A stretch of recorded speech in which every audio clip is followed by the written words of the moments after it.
বন্ধুসকল আপোনালোকক দেখুৱাই যাব বিচাৰিছো আজি কেনেকা কি হৈছে আজিৰ ব্লগটো আপোনালোকে লাষ্টলৈকে চাই থাকিব।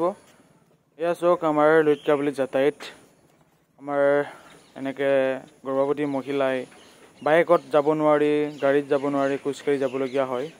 ভয় লগা পৰিৱেশ এনেকে সমবায় চাউল নি থাকিবলগীয়া হৈছে কি গাড়ীও পাৰ কৰিব নোৱাৰে ট্ৰেক্টৰ পাৰ কৰিব নোৱাৰে বহুত জলযন্ত্ৰণাত ভুগিবলগীয়া হৈছে আমাৰ লুইতকাবুলি বাসীয়ে। এয়া চক এই যেটো কষ্ট যেটো দুখ এইবিলাক সব ভাবি চিন্তি 2026 চনত যেটো নিৰ্বাচনী বঁটা আহিব সকলো ৰাইজে অজাক হৈ কাম কৰিব লাগে যাতে যেন মিছা প্ৰতিযুক্তি দি কাম নকৰি ভাল শুদ্ধ পথত কাম কৰা ব্যক্তি এজনক চাই মিলি কাম কৰিবলৈ দিব লাগে আৰু চিন্তা কৰিব লাগে। এয়া আমাৰ লুইতকাবুলি বাসীৰ বাবে বহুত অতিকৈ দুখ লগা বিষয় আৰু কষ্টকৰ।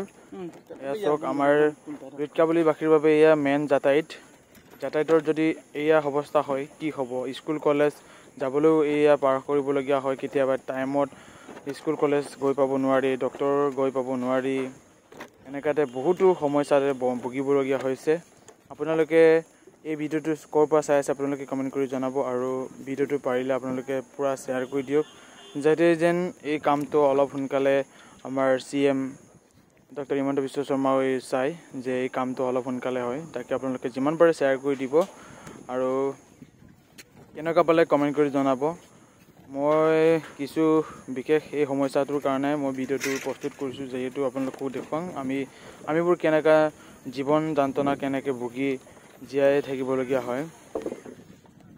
এইফালে আৰু পকী দলং বনাই আছে পকী দলঙৰ কোটাও এক সাইড হৈ আছে কিন্তু এতিয়ালৈকে পকী দলঙো কাম আগবঢ়াগে নাই ইমান পকা কোটা কেইডালমান আগবাঢ়িলে তাৰপিছত কাম অফ হৈ আছে এতিয়ালৈকে একো কাম দ্ৰুতগতিত আগবঢ়া নাই কিন্তু 26ত হে গম পাব কিমান কি হৈ হ'ব।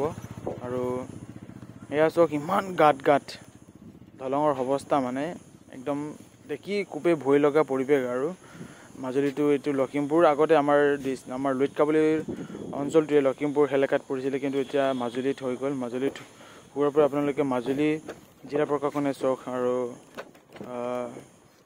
MLA মানৱ ভুৱনগাম ডাঙৰীয়া ছাৰলৈ পঠিয়াই দিয়ক। আপোনালোকে যিমান পাৰে ভিডিঅ'টো শ্বেয়াৰ কৰক যাতে যেন এই দলংখনৰ বিষয়ে তৎকালীনভাৱে গুৰুত্বপূৰ্ণভাৱে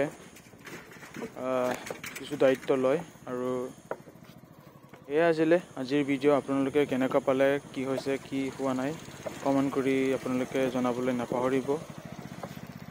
এনেকা একদম তেলা হেঁচা কৰি যাবলগীয়া হয় বহুত কষ্টৰে বহুত দৃঢ়তাৰে যাবলগীয়া হয় এনেকে কিমানৰ জীৱন যন্ত্ৰণা জীয়াই থাকিব লাগিব। আৰু এইফালে চক আমি ইটো পাৰৰ পৰা ইটো পাৰলৈ গৈ পাইছোঁ আৰু ইয়াৰ কিছু দৃশ্য আজিলৈকে ইয়ে হৈছিলে ভিডিঅ'।